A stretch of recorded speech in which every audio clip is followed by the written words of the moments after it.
আজ ছিল 31 অক্টোবর। আর 31 অক্টোবরটা হলো আমার আর অতুলের কাছে একটা অকেশন, মানে যেরকম কালী পুজো, দুর্গা পুজো, সেরকমই একটা স্পেশাল অকেশন আমাদের কাছে। আজ থেকে ঠিক 7 বছর আগে ও আমাকে প্রপোজ করেছিল, মানে রীতিমতো বলতে পারো ও আমার পেছনে পড়েছিল, মানে যেরকম ছেলেরা করে থাকে।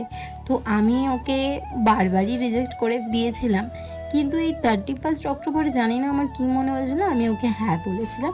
এবং হ্যাঁ বলার পরেও আমি এটাই ভেবেছিলাম কয়েক মাস বা বলতে পারো প্রায় 1 বছর, যে আমি ওর সাথে হ্যাঁ বলেছি ঠিকই কথা, কিন্তু আমি ওর সাথে থাকবো না।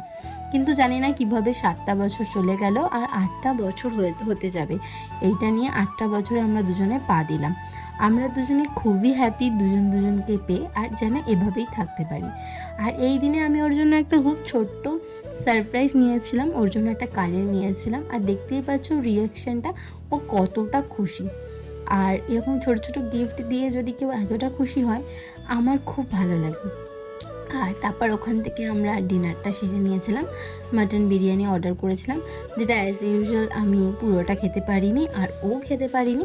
তো যাই হোক, তারপর ওখান থেকে বেরিয়ে আমরা বাড়ির পথে রওনা দিয়েছিলাম। তারপর বাড়ির পথে ফেরার সময় ও আমাকে একটা আনএক্সপেক্টেড গিফট দেখিয়েছিল, যেটা আমি একদমই ফার্স্টে খেয়াল করিনি। তারপর দেখি ও আমাকে দেখাচ্ছে যে ও নিজের হাতে আমার জন্য আমার নাম লিখে ট্যাটু বানিয়েছে। এটা আমার কাছে অনেক অনেক স্পেশাল, মানে যে কোনো মেয়ের কাছেই স্পেশাল।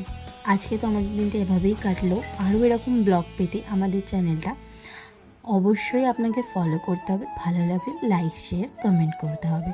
আজকের মতো এতটাই, টাটা।